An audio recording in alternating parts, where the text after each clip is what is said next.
मतलब the topic is the judiciary, because हम supreme court के साथ हाई कोर्ट और डिस्ट्रिक्ट कोर्ट भी खत्म कर देंगे। ओके, पहले सुप्रीम कोर्ट खत्म करेंगे, फिर हाई कोर्ट खत्म करेंगे और डिस्ट्रिक्ट कोर्ट खत्म करेंगे। इसके बाद हमारा जो नेक्स्ट टॉपिक होगा गवर्नर और chief minister, council of minister और स्टेट लेजिस्लेचर। एक बार ये कंप्लीट हुआ तो हमारे पास और कुछ ज्यादा कुछ बचता नहीं है। लोकल सेल्फ गवर्नमेंट मतलब पंचायती राज। ओके, म्यूनिसिपैलिटी आपको पीडीएफ में मिलेगा क्योंकि सेम है, ज्यादा कुछ इसमें एक्सप्लेनेशन है नहीं। म्यूनिसिपैलिटी और फिर उसके बाद सीधे इलेक्शंस, इलेक्शन के बाद the polity is almost over. Okay, उसके बाद कुछ सन्ड्री टॉपिक बचते हैं, कैग, यूपीएससी, एक एक दिन के टॉपिक बचते हैं। ठीक है, तो this is the I can say that ये दूसरा या तीसरा बड़ा टॉपिक है। इतना बड़ा टॉपिक नहीं है जितना पार्लियामेंट रहा था या फंडामेंटल राइट्स रहे थे। ओके, इतना बड़ा टॉपिक नहीं है। ओके, तो supreme court, okay, supreme court is given in which part? Part 5। कौन से chapter? Very good, excellent, chapter 4। कौन से आर्टिकल कहां से? 147। हाई कोर्ट किस चैप्टर से किस चैप्टर तक? किस चैप्टर? 214, 214 से। Okay okay, so we are, वैसे टॉपिक पूरा जुडिशरी पे है। जुडिशरी पे है। जुडिशरी भारत में दो तरह की है। ओके, या तीन तरह की जुडिशरी है। एपेक्स पे सुप्रीम कोर्ट है। ओके, स्टेट पे हेड पे हाई कोर्ट है, और उसके बाद डिस्ट्रिक्ट कोर्ट की जगह हम इसे कहते हैं lower courts. Okay, it's district courts की जगह सही शब्द है लोअर कोर्ट या subordinate courts. Lower court, supreme court, high court and lower court, and all this judiciary related to the pyramidal structure. Okay, supreme court, high court और lower court. तो मेरा आपसे क्वेश्चन ये है, ब्रिटिश पीरियड में high court से appeal कहां जाती थी? किंग्स कोर्ट, उसे क्या कहा जाता था? हाँ, लाइन उसे कहा जाता privy council. Privy council. Okay, privy council का जो हर कोई प्रिवी काउंसिल नहीं जा सकता था। ओके, ब्रिटिश पीरियड में पहले भारत में भी सुप्रीम कोर्ट था, पर वो सिर्फ नाम का सुप्रीम कोर्ट था, उससे भी अपील प्रिवी काउंसिल में ही जाती थी। प्रिवी काउंसिल, अब प्रिवी काउंसिल क्या मतलब? जिसपे, जहां पे किंग बैठे, जहां पे किंग और उसके काउंसिल्स बैठे, जजेस बैठे, वो डिसाइड करते थे। अब हर कौन इंग्लैंड में जाकर के केस कैसे डिसाइड कर सकता? बहुत कॉस्टली। ओके, फिर उनको यहाँ के कस्टम्स नहीं मालूम होते थे। ओके, तो जजमेंट मिलने में भी डिले होती थी, समझ में नहीं आता था जजमेंट। ये सब आगे देखते हुए प्रिवी काउंसिल, फिर उसके बाद भारत में हाई कोर्ट्स स्टैब्लिश हुए 1861 से। उसके बाद भी हाई कोर्ट से फाइनल अपील किंग्स काउंसिल में या प्रिवी काउंसिल में ही जाती थी। Later on government of India 1935 में भारत में एक फेडरल कोर्ट बनाने की बात की गई। ओके, और वो फेडरल कोर्ट आज का एक तरीके से सुप्रीम कोर्ट के रूप में अस्तित्व में आया। ठीक है, सुप्रीम कोर्ट बना। तो सुप्रीम कोर्ट आज भारत के जुडिशियल स्ट्रक्चर का सबसे टॉप पे कोर्ट आ जाता है। ओके, सुप्रीम कोर्ट क्योंकि नाम ही में अपने आप में सुप्रीम है। ओके, ये एक फाइनल इंटरप्रेटे है कॉन्स्टिट्यूशन का। इसके पास कुछ एक्सक्लूसिव पावर्स भी हैं, we will see one by one. Okay, first start, we are starting with the chapter, make a heading class, the judiciary. Judiciary part 5, chapter 4, part 5, chapter 4, 5th chapter 4, article 124 to 147, supreme court. Supreme court और the union judiciary, और the union judiciary, union judiciary. Part 5th chapter 4th article 124 to article 147, that is union judiciary. लिखे तो हमारे के यहां India में देखें तो वी हैव अ 124 से 147, we have a integrated system of judiciary. Okay, integrated system of judiciary. Integrated system of judiciary का मतलब क्या है कि ये तीनों जो जुडिशियल स्ट्रक्चर हैं, जैसे मैंने आपको बताया, लोअर कोर्ट के ऊपर जाता है आपके, आता है हाई कोर्ट, और हाई कोर्ट के ऊपर आता है supreme court.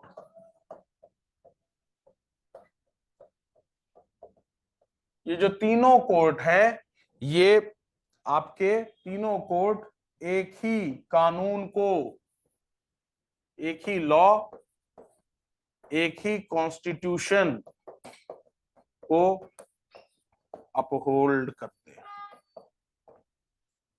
So that's why we have integrated system of judiciary.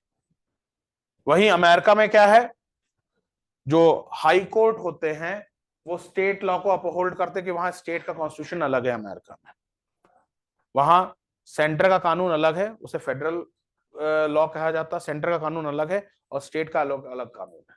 वहां स्टेट के अपने अलग अलग कोर्ट्स होते हैं, क्योंकि स्टेट के अपने अलग अलग कॉन्स्टिट्यूशन होते हैं। अमेरिका में टोटल 50 स्टेट्स है। ओके, तो 50 स्टेट्स के 50 कॉन्स्टिट्यूशन, और 50 स्टेट्स के जो हेड वो होता है हाई कोर्ट, वहां स्टेट कोर्ट। पर सेंटर का एक कोर्ट होता है जिसे कहा जाता है फेडरल कोर्ट। फेडरल कोर्ट कौन सा अपहोल्ड करता है? फेडरल कोर्ट करता है आपके फेडरल लॉ, जो यूनियन का लॉ है। जैसे फॉर एग्जाम्पल, अगर America suppose Osama bin Laden को पकड़ता, तो ओसामा बिन लादेन पे सीधे फेडरल चार्ज लगते, to wage a war against America, to wage a war against America, federal charge लगते। भले ही उसने ट्विन टावर्स जो कि न्यूयॉर्क में थे उसको डिस्ट्रॉय किया।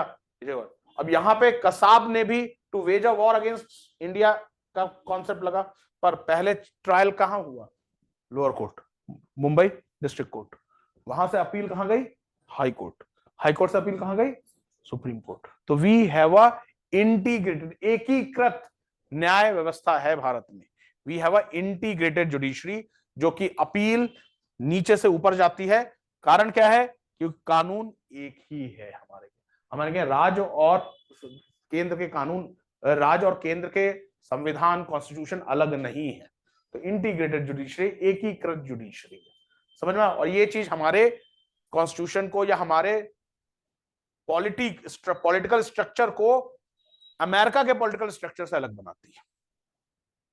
अमेरिका का पॉलिटिकल स्ट्रक्चर क्या है? आपके स्टेट तक का अलग कानून है और फेडरल का अलग कानून है। यहां पे स्टेट में सपोज दो स्टेट्स में लड़ाई हो जाती है, जहां भी दो स्टेट्स में लड़ाई हो जाती है वो सीधे मामले सुप्रीम कोर्ट में ही सुने जाते हैं, ओरिजिनल जुरिसडिक्शन होता है, क्योंकि फेडरल मामले हैं, वो ओरिजिनल जुरिसडिक्शन है। Okay, so let's start with the topic. Okay, क्योंकि इस टॉपिक का शुरुआत ही बड़ा महत्वपूर्ण है। ओके, क्योंकि हम सबसे पहले इस टॉपिक में जो देखेंगे वो देखेंगे आपके कि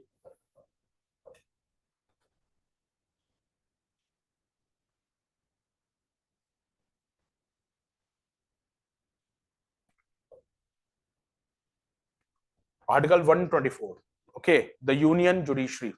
ओके, तो आर्टिकल 124 आपके सुप्रीम कोर्ट के बारे में कहता है।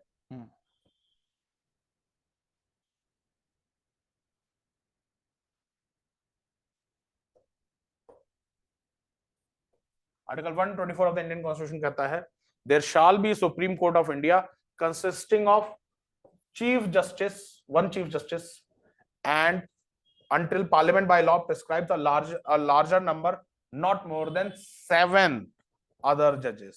ये ओरिजिनल कॉन्स्टिट्यूशन कहता था। आज टोटल कितने जजेस हैं? 34। किस साल हुए ये? तो वेरी गुड, एक्सीलेंट एक्सीलेंट, 2009 में 34, मतलब 1 चीफ जस्टिस एंड 39 में हुए। फिर आज कितने हैं? 34, तो 1 हाँ, बाकी प्लस 9 जजेस।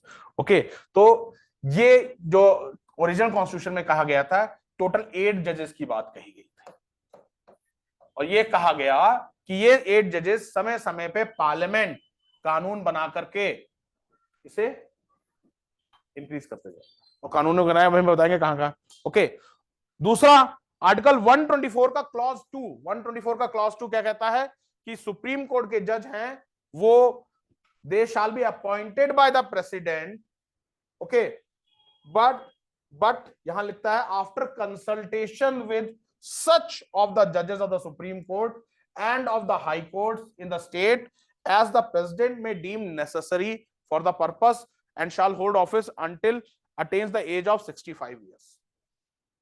ओके, मतलब सुप्रीम कोर्ट का है, हाई कोर्ट की रिटायरमेंट एज की एज अभी लो है। ओके, तो सुप्रीम कोर्ट के जज 65 ईयर्स में वो रिटायर होते हैं, और ये कहा गया है कि जो जजेस का जो अपॉइंटमेंट होगा वो प्रेसिडेंट के थ्रू होगा, प्रेसिडेंट अपॉइंट करेगा, but in consultation with of the such of the जजेस ऑफ द सुप्रीम कोर्ट। अब पूरा जो आपका ये क्लॉज 2 है, इस पे आपने, अगर आपने लक्ष्मीकांत भी पढ़ रखी होगी, अपनी किताब पढ़ रखी होगी, उसमें एक चीज का जिक्र है 3 जज केस, 3 जजेस केस। मैं आपको एक एक करके सारे जज बताऊंगा। पूरा जो क्लॉज है, ये 3 जजेस केस है, वो इस शब्द पे चला, कंसल्टेशन। कंसल्टेशन, पूरा 3 जज का केस इस कंसल्टेशन पे चला, और इस कंसल्टेशन का निष्कर्ष था क्लास, जिसे आज हम कहते हैं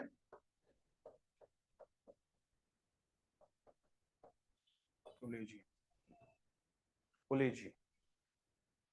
इसी कंसल्टेशन का निष्कर्ष कोलेजियम। मतलब जो प्रेसिडेंट को सलाह दी जाए वो प्रेसिडेंट पे बाइंड है, ओके, या प्रेसिडेंट अपने दिमाग से डिसीजन ले सकता है।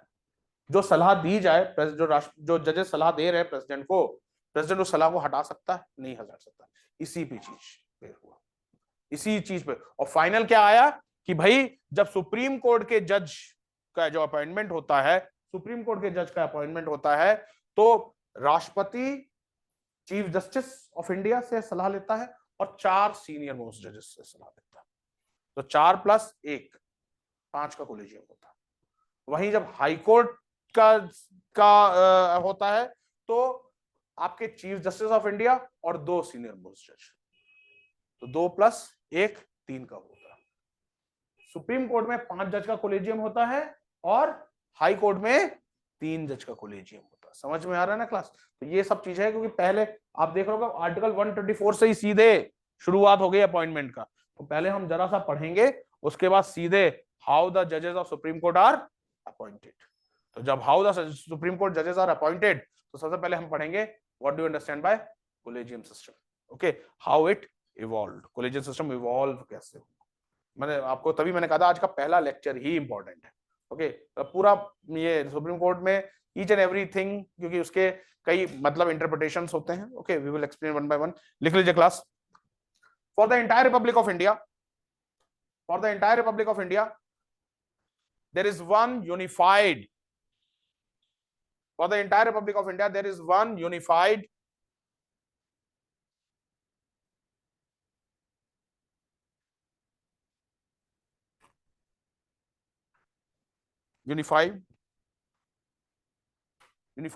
judicial system, one unified judicial system. For Third row चले जाओ. For the entire Republic of India, there is one unified judicial system, one hierarchy of courts,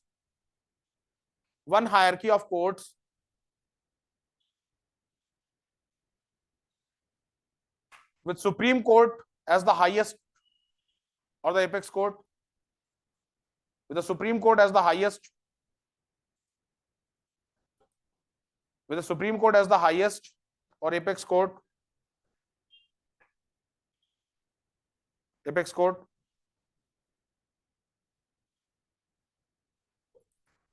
at the highest or the apex court,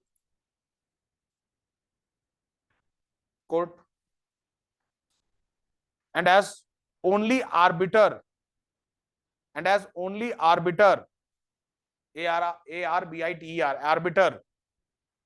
arbiter, in the matter of relation between union and state, in the matter of relation between union and state inter se, union and state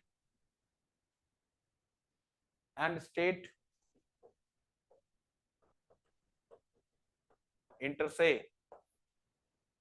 मतलब state inter से मतलब state and state inter से.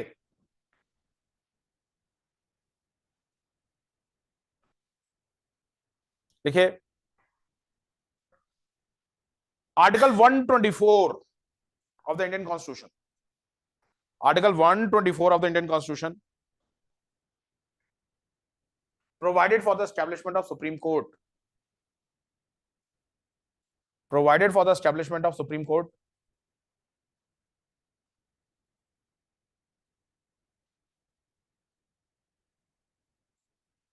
Establishment of Supreme Court.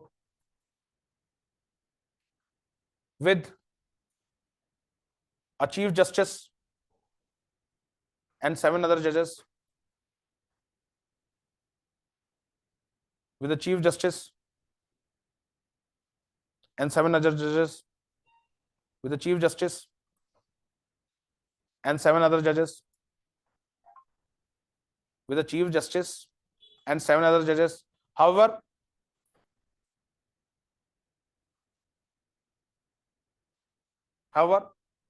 this article left the matter to the Parliament. This article left the matter to the Parliament to increase the number of judges. The matter to the Parliament to increase the number of judges.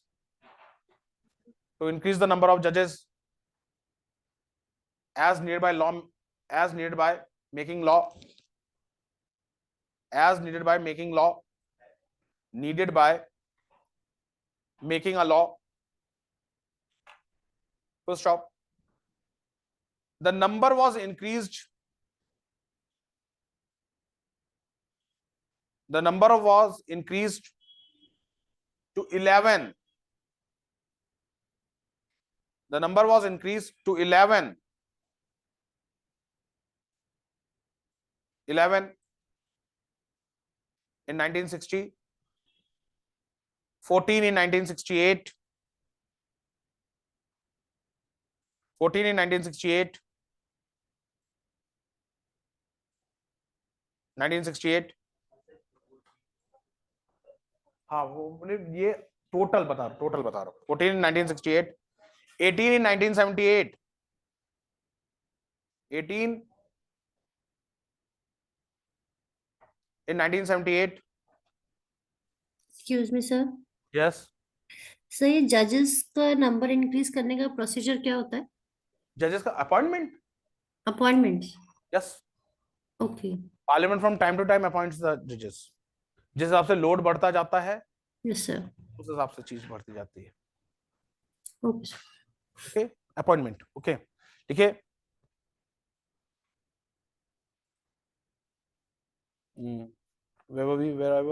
मैं क्या line 1978. Okay 26 in 1986. 26 in 1986, 1986, 31 in 2009,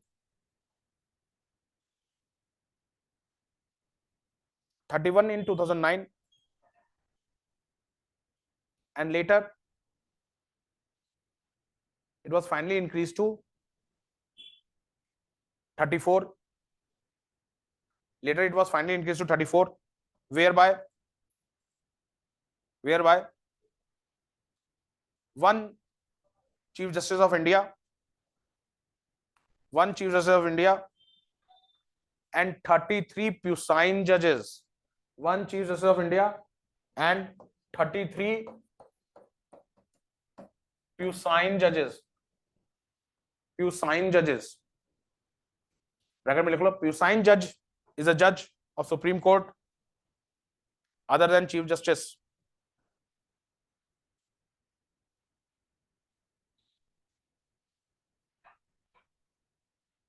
Pusain judge is a judge of Supreme Court other than Chief Justice.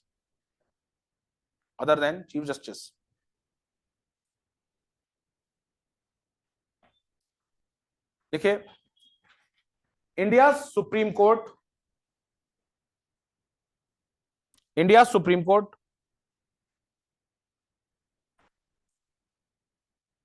came into existence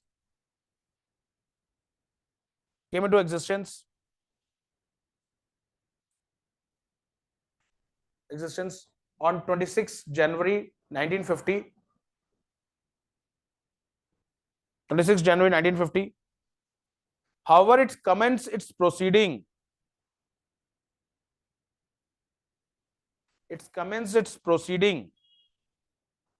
from 28 January 1950.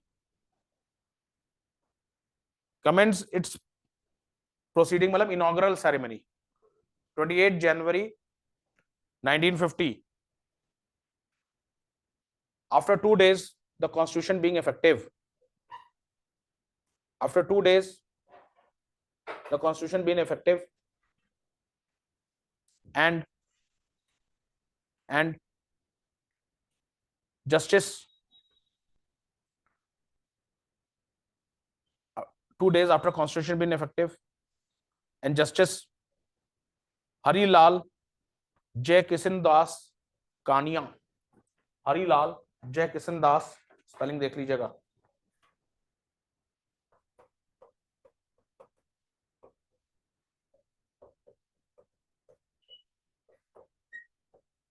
Jayakishan Das Kania was our first Chief Justice.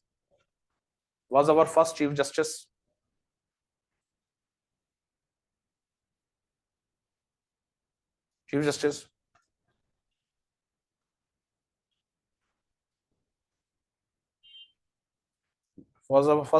of India. First job.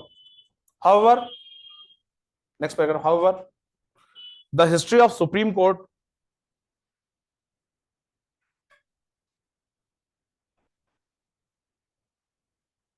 dates back. The history of Supreme Court dates back to the Privy Council. Dates back to the Privy Council.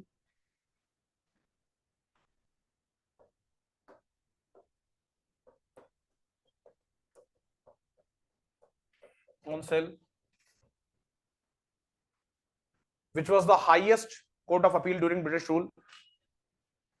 Which was the highest court of appeal during British rule. Court of appeal during British rule. It was officially known as Judicial Committee of Privy Council.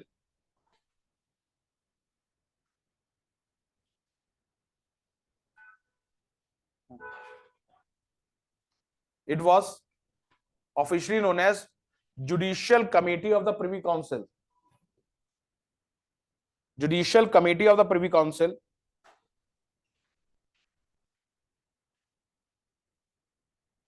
First job. और जब British की power अपनी helm पे थी, top पे थी, तो British around 150 colonies को रूल करते थे, और इन कॉलोनीज से फाइनल अपील कहां आती थी? इसी प्रिवी काउंसिल में। लिख लीजिए, during at its peak the privy council heard matters and appeals. During at its peak the privy councils heard matters and appeals from over 150 colonies and dominions. The Privy Councils heard matters and appeals from 150 colonies and dominions. 150 colonies or dominions.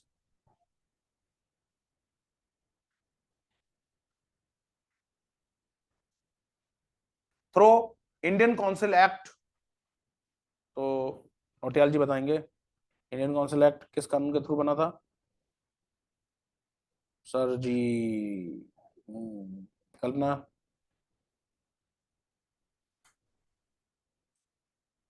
इधर, हाँ प्रिया जी। अब supreme court में तो ये सब मालूम था जरा सर, क्या 15 इंडियन भारत में हाई कोर्ट किस काउंसिल एक्ट से बने थे? 42nd काउंसिल एक्ट से बने थे। This raises civil question. 1861 18 Indian council of act of 1861। Okay, 1861। बेटा मेहनत करो। ओके, यहाँ आप, मैंने कहा ना, आपका कंपटीशन क्लास खुद से होना चाहिए। ये नहीं कि हाँ अच्छा ठीक है सर इस टॉपिक को पढ़ाने वाले ये क्वेश्चन जरूर पूछेंगे, मैं रट लेता हूँ, I will give a good impression. मेरा सबसे बड़ा इंप्रेशन होगा जिस दिन आपका प्रीलिम्स क्वालिफाई होगा या मेंस क्वालिफाई होगा, वो आपके लिए सबसे बड़ा गुड इंप्रेशन क्लास। अब यहाँ कितने भी जवाब दे दो तो बड़ा पैराडॉक्स लगेगा, क्लास में तो बड़ा जवाब दे देता था, प्रीलिम्स क्यों नहीं निकल पा रहा अब तक? ओके, वो बड़ा पैराडॉक्स लग जाता है। क्लास में भी जवाब नहीं देते थे, प्रीलिम्स में नहीं निकल पा रहा, रिजल्ट सेम है, मतलब वैसे भी थे वैसे भी तो चीज है। आप समझ रहे हो क्लास? तो यू हैव टू, मतलब आपको डिलीवर बेस्ट करना है। आपका कंपटीशन क्लास, ध्यान रखना, मैं एक दिन और कह चुका हूं, आपका कंपटीशन खुद से होना चाहिए। आपका कंपटीशन, जब आपका कंपटीशन खुद से होगा ना, तो आप देखोगे आप में डेफिनेटली इंप्रूवमेंट आएगा। हम जो देखा देखी दूसरे से कंपटीशन करते ना, ये उसने ये किया, उसने ये किया, हम भी करेंगे, ओके, तो वो आप अननेसेसरी प्रेशर ले रहे हो। ओके, कंपटीशन करिए, खुद से करिए, रिवीजन करिए, खुद टारगेट सेट करिए। आज जितना टारगेट सेट किया, कल थोड़ा सा उससे ज्यादा टारगेट सेट करिए। ओके, लिखिए class. The Indian high courts were established through Indian Council Act of 1861. Indian Council Act of 1861, whereby the Supreme Court in India was replaced by, whereby Supreme Court in India was replaced by high courts, भाई जो British period में जो supreme court था ना, वो replace by high court. However the aggrieved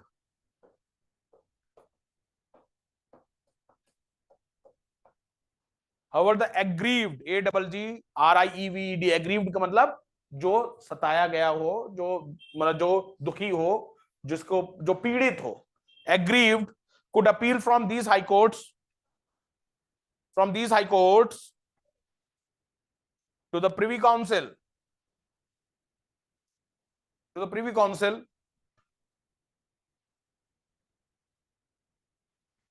Privy Council was declared as So what is after appeal, sir? Appeal from these high courts to Privy Council. The Privy Council was declared as final court of appeal. The Privy Council was declared as final court of appeal. Final court of appeal.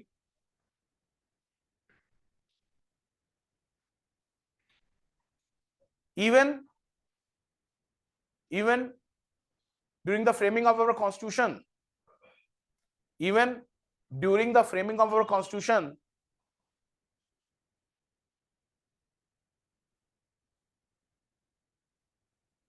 even during the framing of our constitution, the members of constituent assembly, the members of constituent assembly paid homage to privy council. Constituent assembly कौन होती है? जो कि संविधान निर्मात्री सभा को कहते हैं constituent assembly.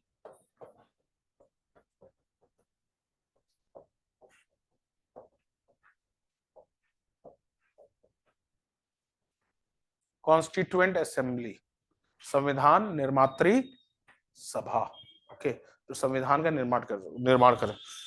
Even the constituent members of constituent assembly paid homage to privy council, paid homage, homage समझते हैं मतलब grateful, okay, homage to privy council, even one of the member KM Munshi, Kanhaiyalal Makhanlal Munshi, इन्होंने क्या शुरू किया था, कोई बता सकता है?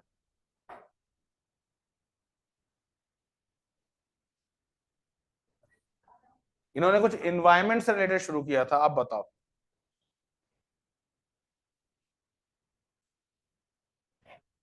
सौम्या जी का भी एनवायरमेंट खत्म हो चुका है।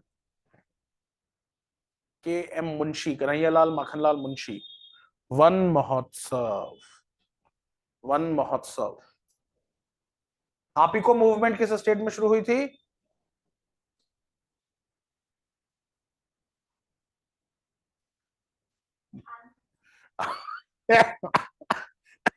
चारों साउथ के स्टेट बोल तो कोई ना कोई तो होगा ही। ध्यान रखिएगा, उत्तर कन्नड़ा, ओके, कर्नाटका। आपको मूवमेंट, कन्हैयालाल माखनलाल मुंशी, KM मुंशी, भारत के वन मंत्री, इन्होंने वन महोत्सव शुरू किया था। ये वन महोत्सव क्या होता है? मानसून मतलब जुलाई के पहले फर्स्ट जो वीक होता है या पहला फोर्टनाइट होती है, उस समय भारत सरकार तब से 1951 से वन महोत्सव बना रही है, क्योंकि उस समय भारत में मानसून आ चुका होता। तो भारत सरकार ये कहती है कि इस 15 दिन में हम ज्यादा से ज्यादा सैपलिंग लगाएंगे ताकि ट्रीज और बढ़े। एक सिंपल सा क्वेश्चन, सिंपल सा आंसर, बहुत इजी है, आपने 10 बार पढ़ रखा। कोणार्क जी, एक आइडियल कंट्री में कितना, भारत में कितना % आइडियल फॉरेस्ट होना चाहिए? Very good, excellent, 33% ideal forest होना चाहिए। ओके, लिख लीजिए class. Kanhaiyalal KM Munshi describe the role of privy council, describe the role of Privy Council as great unifying force. Describe the role of Privy Council as great unifying force. Unifying, UNIFYING, unifying force। ऐसा क्यों कहा कि मुंशी ने? Can anybody explain? Kanhaiyalal Makhanlal Munshi ने privy Council को कहा it was a great unifying force. सोचो, colonial unifying force, colonial state को सारे एक तो खुद ही वो कर रहे थे, फिर कानून भी मोस्टली रूल ऑफ लॉ के तहत थे। एक जैसे कानून इंडिया में लेंथ एंड ब्रेथ पे चलाए जाते थे, उसकी तो फाइनल अपील जाती थी ना। जब एक जैसे कानून होंगे तो एक जैसा मतलब सब्जेक्शन होगा, एक जैसा सब्जेक्शन होगा तो लोग जो परेशानी झेल रहे हैं वो भी करीब करीब एक जैसी ही होगी। ओके, तो उन्होंने इस सेंस से कहा था। लिखे class. However, the Privy Council was very expensive. However, the Privy Council was very expensive and as well as inaccessible. The Privy Council was very expensive and inaccessible. Inaccessible. Therefore, by Government of India Act 1935, Government of India Act 1935, Federal Code was established. Federal Code was established.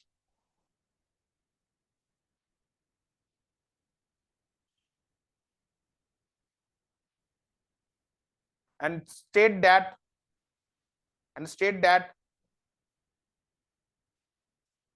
that final appeal from High Court goes to the Federal Court.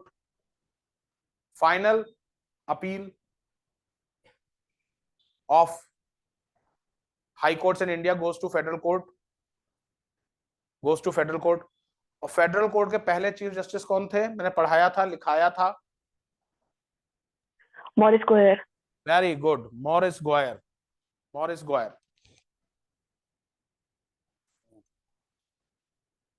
Okay, लिखिए, final appeal from high court goes to the federal court, full stop. लिखिए, the privy Council system was totally abolished in India. The Privy Council system was totally abolished in India via Privy Council Jurisdiction Act.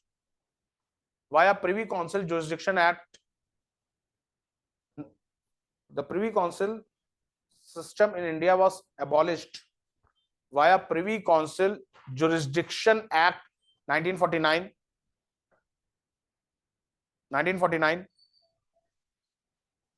Jurisdiction for the Privy Council Jurisdiction Act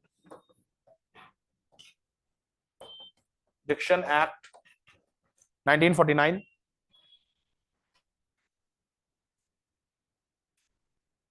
Later on,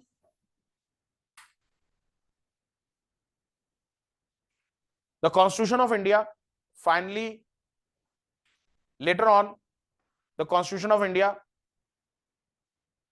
replaced Federal Court with Supreme Court of India. Federal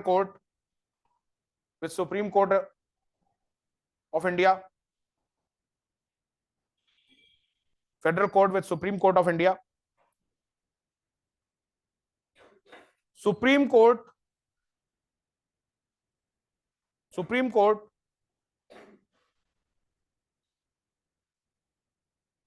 came into force on 26 January.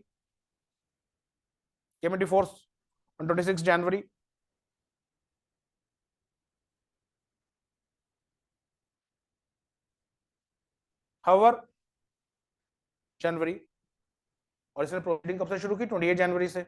However, in beginning,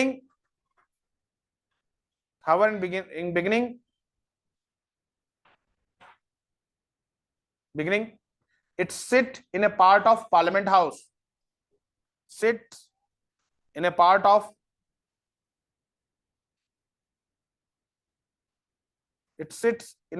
Parliament House.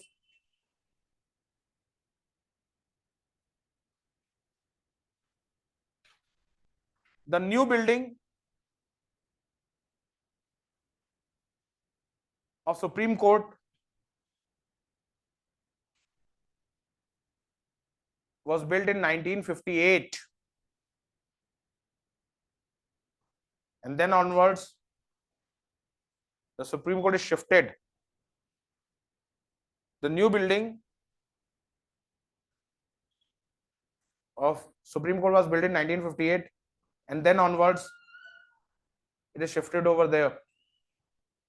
1958 से supreme court नई buildings में ही चल रहा है, पर शुरुआत के 7-8 साल सुप्रीम कोर्ट पार्लियामेंट की बिल्डिंग में ही सुप्रीम कोर्ट काम करता था। क्लियर है गाइस? ओके, देखिए, the motto of supreme court is यतो धर्मस्ततो जय। The motto of supreme court is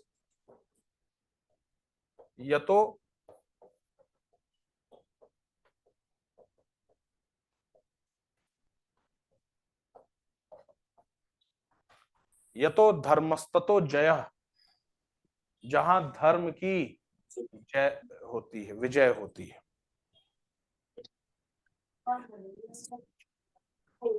यतो धर्मस्ततो जय।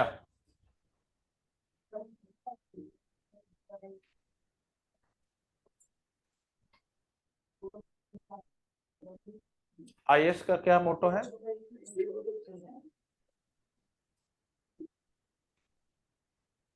भाई आईएएस की तैयारी कर रहे हैं, आईएएस का वोटर डी मालूम है? हाँ यस, शीलम परम भूषण। ओके, शीलम परम भूषण, शीलम, शील शील, विजडम, विजडम। ओके ओके, लिख लीजिए next line. Just minute, just minute.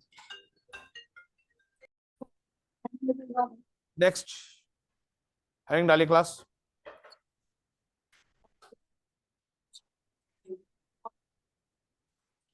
Qualification, appointment of जजेस, सीधे लिखिए क्लास, अपॉइंटमेंट ऑफ जजेस।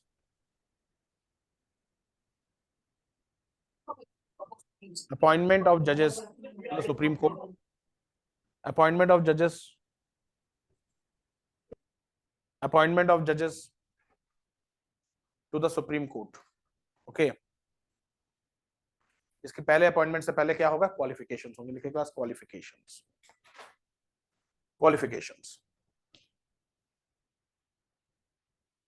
तो क्लास हमारे के सुप्रीम कोर्ट के जज की 4 क्वालिफिकेशंस दी गई है। एक क्वालिफिकेशन तो सभी के लिए, कॉन्स्टिट्यूशनल पोस्ट के लिए दी है कि वो भारत का नागरिक होना चाहिए। ओके, और 3 क्वालिफिकेशंस और। ओके, लिख लीजिए class. In order to appointed as a जज of supreme Court, in order to appointed as a judge of Supreme Court, a person must be citizen of India. In order to be a judge of Supreme Court, a person must be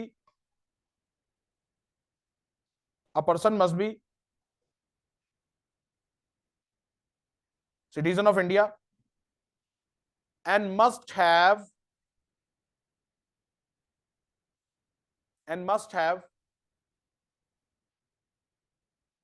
following qualification,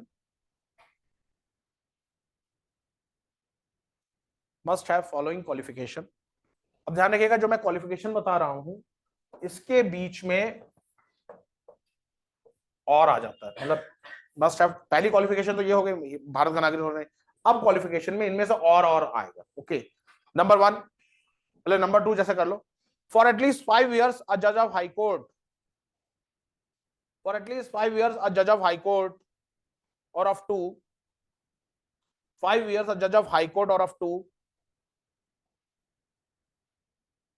or more such courts, for at least 5 years a judge of high court or 2 or more such courts in succession, 2 or more courts in succession,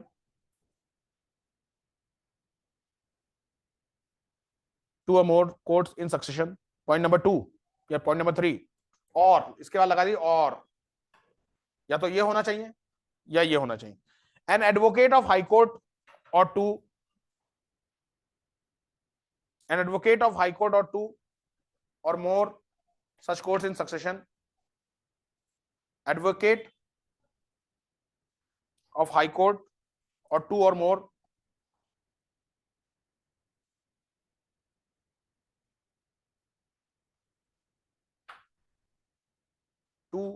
such courts in succession for at least 10 years, for at least 10 years, for at least 10 years,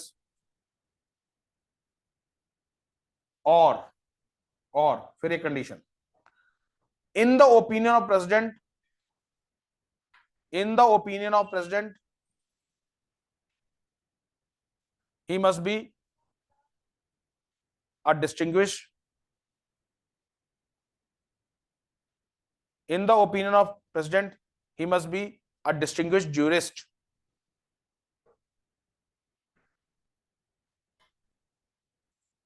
he must be a distinguished jurist, मतलब राष्ट्रपति की निगाह में वह person एक बहुत बड़ा विधिवेत्ता हो, मतलब विधि लॉ का बहुत बड़ा ज्ञाता हो। ओके, तो मतलब अगर राष्ट्रपति को लगता है कि कोई पर्सन बहुत बड़ा विधि का विद्वान है तो ऊपर की दोनों कंडीशन साइडलाइन हो जाएंगी। ओके, ये चीज ध्यान रखिएगा, लिख लीजिए class. Therefore, next paragraph, therefore it is clear that It is clear that Constitution has not prescribed a minimum age for the appointment as a judge of Supreme Court. Constitution has not prescribed a minimum age for the appointment as a judge of Supreme Court. Minimum age for the appointment as a judge of Supreme Court. कोई minimum age नहीं है, ये आश्चर्य की बात है। Okay, मैं क्या सुप्रीम कोर्ट के जज के अपॉइंटमेंट में कोई मिनिमम एज नहीं। ओके, कंडीशन क्या है?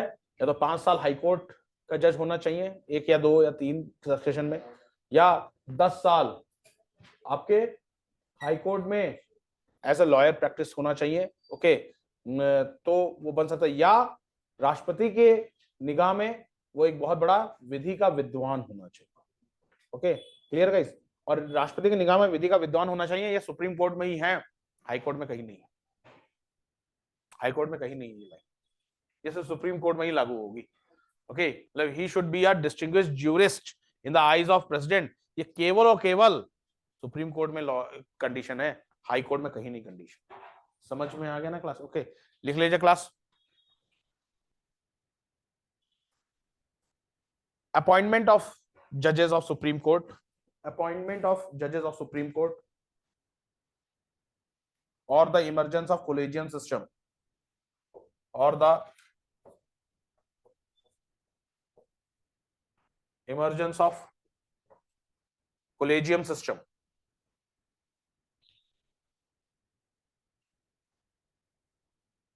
or the emergence of collegium system. Collegium, COLLEGIUM, collegium system, or the emergence of collegium system.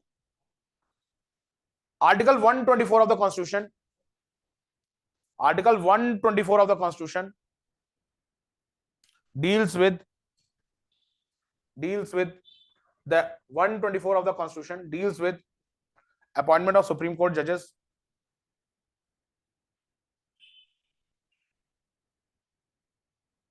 deals with the appointment of Supreme Court judges. Article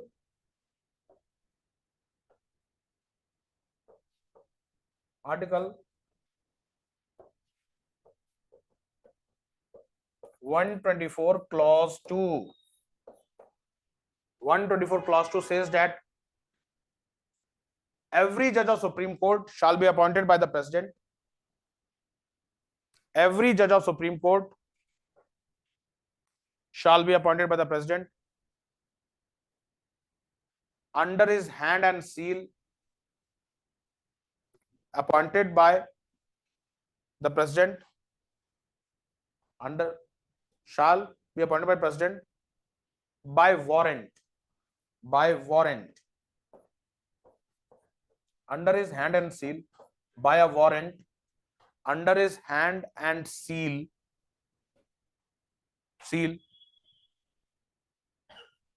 after consultation with such judges of Supreme Court, his hand and seal, by consultation, after consultation with such judges of Supreme Court and of High Court, such judges of Supreme Court and of High Court, such judges of Supreme Court and of High Court, as the President may deem necessary, as the President may deem necessary, deem necessary, deem, DEEM, deem necessary, जैसा president उचित समझेगा, deem necessary मतलब उचित समझेगा। तो stop, in case of appointment of जजेस other than Chief Justice, in case of appointment of judges other than Chief Justice, the Chief Justice of India shall always be consulted. The Chief Justice of India other than Chief Justice, the Chief Justice of India shall always be consulted Chief Justice of India shall always be consulted. However, it is to be noted that the process of appointment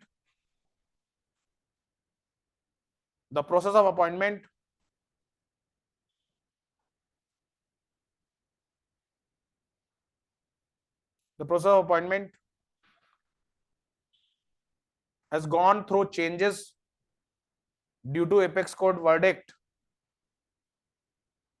The process of appointment has gone through changes through apex court verdict.